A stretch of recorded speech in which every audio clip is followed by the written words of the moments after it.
মানস ভট্টাচার্য রয়েছেন। মানসদা এসআইআর এবং ওয়াকফ আইনটা অত্যন্ত ভালো করে পড়াশোনা করেছেন। আমি মানসদার কাছে একবার বোঝার চেষ্টা করব। মানসদা, পরিস্থিতি যেদিকে এগোচ্ছে, দুদিন বাকি, আপনি আরও বেশি ভালো করে সরকারি অফিসগুলোর মানে হিসেবপত্রগুলো জানতে পারবেন। মানে একদিকে ডিএমদের চাপ হচ্ছে এসআইআর এর কাজ, তার সাথে এবার জুটলো হচ্ছে ওয়াকফের কাজ।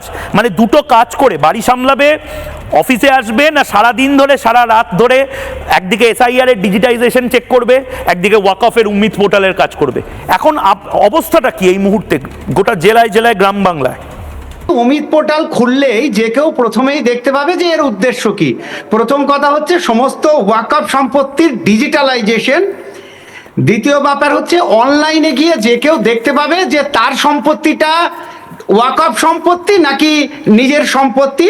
3 নম্বর হচ্ছে ট্রান্সপারেন্ট অফ লিজিং, অর্থাৎ ওয়াকফ সম্পত্তি যেটা আল্লাহর সম্পত্তি সেটা কাউকে অবৈধভাবে লিজ দেওয়া হয়েছে নাকি বৈধভাবে লিজ দেওয়া হয়েছে, কাকে লিজ দেওয়া হয়েছে।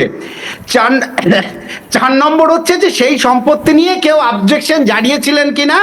আর 5 নম্বর হচ্ছে কোনো পাবলিক যদি চায় যে তার নিজের সম্পত্তিটা ওয়াকফ সম্পত্তি হয়েছে, কখন হয়েছে, কিভাবে হয়েছে, সেটা উদ্দেশ্য অত্যন্ত পরিষ্কার।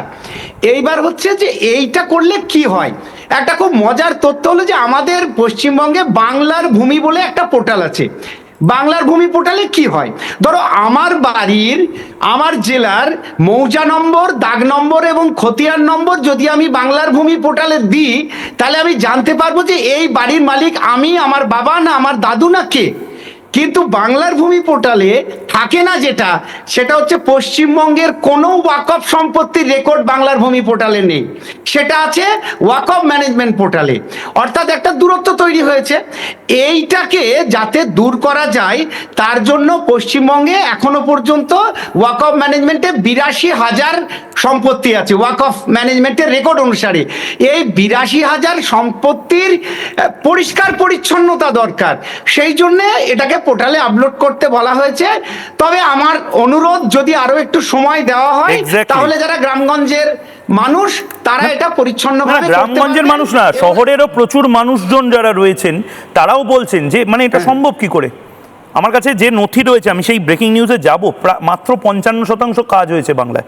মমতা বন্দ্যোপাধ্যায় যাই বলুক না কেন, মমতা বন্দ্যোপাধ্যায় হয়তো ভাবেন যে আমরা নবান্ন থেকে কোনো খবর পাই না। মমতা বন্দ্যোপাধ্যায় যা বোঝাবেন তাই বুঝতে হবে।